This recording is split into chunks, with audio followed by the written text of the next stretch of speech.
sweetie. Hi there, morning. So today I actually wanted to talk about The Corpse Queen by Heather Herrman. I wanted to start off the spooky season back in September with a good spooky read, of course, so what better way to start off than with grave robbing? So of course I'll initially go into a quick summary but then talk about more spoilery stuff later on. The quick summary is that it's about a girl named Molly Green who starts off in an orphanage, and she's like your classic won't take crap from anyone kind of person, but her best friend Kitty ends up dead. And the story actually opens with her digging up Kitty's grave. It's visceral and it's sad. You can feel how sad Molly is at losing her friend so early on in the story, like page 1. So her best friend is dead. She doesn't know why. She's in this orphanage, which is just an awful place. And an interesting point that Molly realizes is that Kitty, growing up, had actually had a vestigial tail. No one knew about this except Molly. Molly, digging up her grave, notices that the tail is gone. Huh, that's interesting. So that's really all I can say about the quick, non-spoilery stuff, because I do want to get more in depth into the story because, spoilers now, we're not in this orphanage very long. Molly's adopted by a secret aunt she knew nothing about. And we also learned from flashbacks that her parents left her here. She was a child. She has memories of her parents, and they willingly left her here. And later on we find out the tragedies that they were really down on money.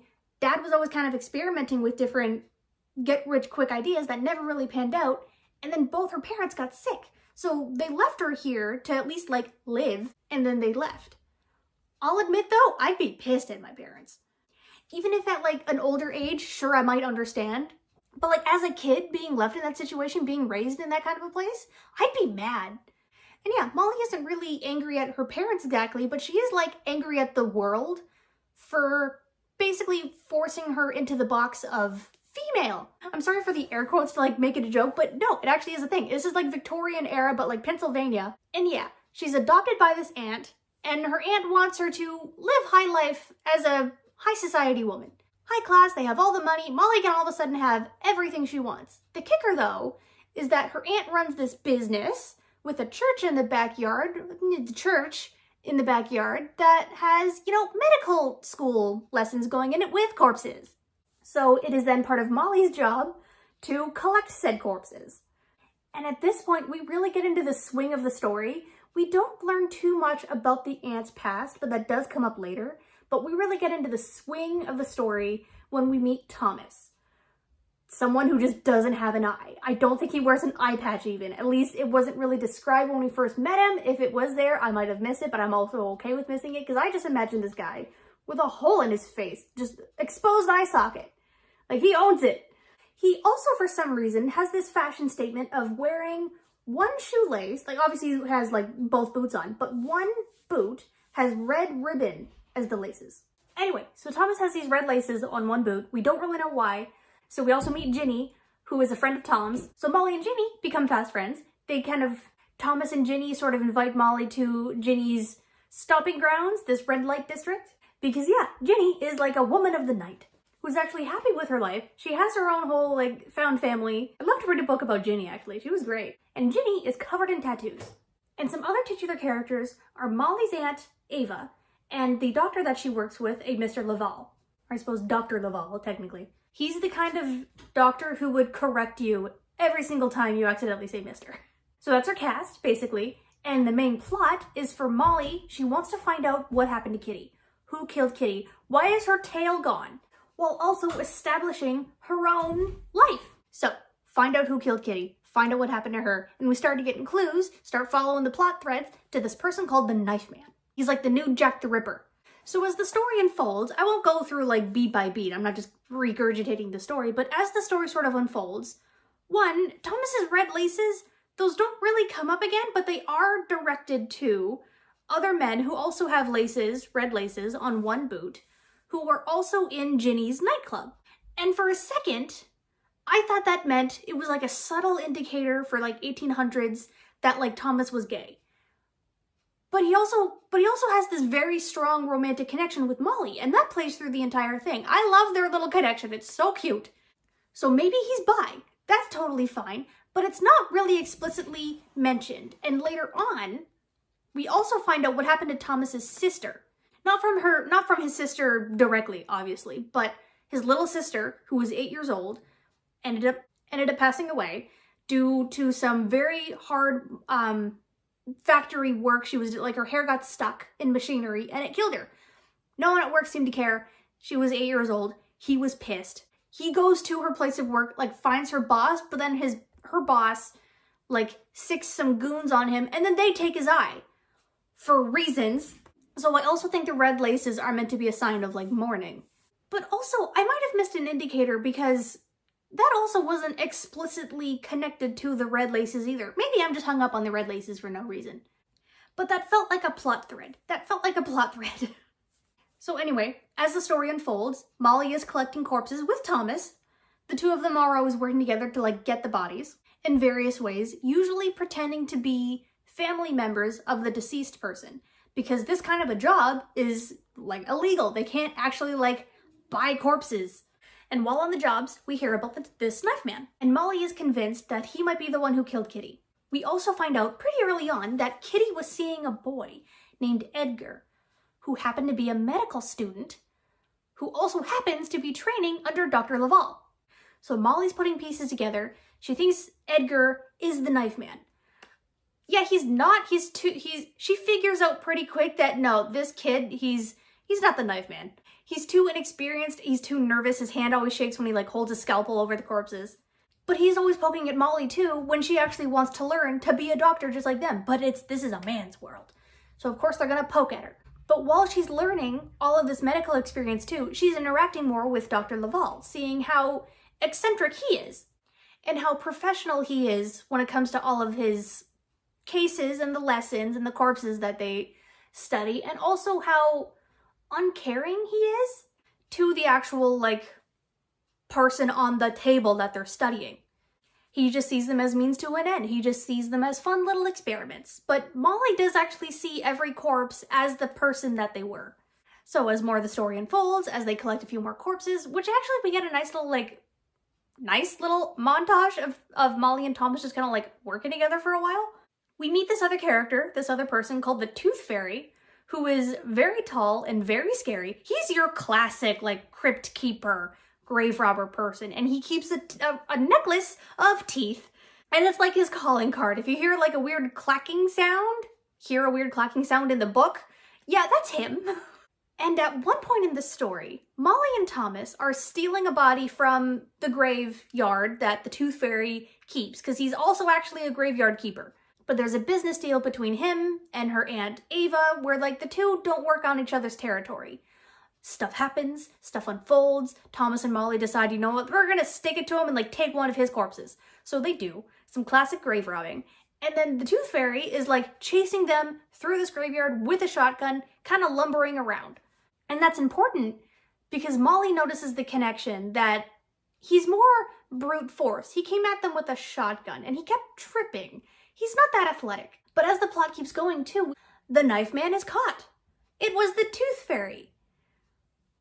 And it doesn't sit right with Molly, but she doesn't say anything. She kind of goes with it for a while. She's like, oh, okay, maybe my assumptions were wrong. I kind of wish she trusted her gut here, because she was making all of these great connections leading to who the knife man actually is. And she instinctively knows it's not the Tooth Fairy, but she goes with it anyway. It's like she just wants this trauma to be over, which, fair. But then, of course, that leads to the plot and the story unfolding later on to the end of the climax, where there's a party being held with the body of a giant, an actual person who had that gigantism thing, and he ended up being like 12 feet tall. He passed away. Molly collected his body for Dr. Laval, and they were going to hold a big party. Actually, yeah, there is like a big ball, a big party before this guy's autopsy. So Ava helps arrange everything, and when Molly goes to actually like collect the body, the Tooth Fairy is there. He got out of jail. He had friends inside. He says he's not the knife man. He's like, I've never killed anyone, and lets her go. This is when the pieces really start connecting for her too, because she instinctively knew that it wasn't the Tooth Fairy. So the pieces are falling into place. She realizes who it actually is. So she runs home. She doesn't quite tell the audience yet, but also I kind of figured it out like halfway through the story, which is fine. The pieces were there. Which is also why I was a little peeved that like Molly was fine with it being the Tooth Fairy, but it wasn't him. Anyway, she knows who it is. She runs back home. She reunites with Thomas. They have a cute little moment, just bonding moments of like her helping out his mom too. Like, anyway, that's fun side stuff. I don't want to spoil everything. So she runs home to make sure her aunt is okay.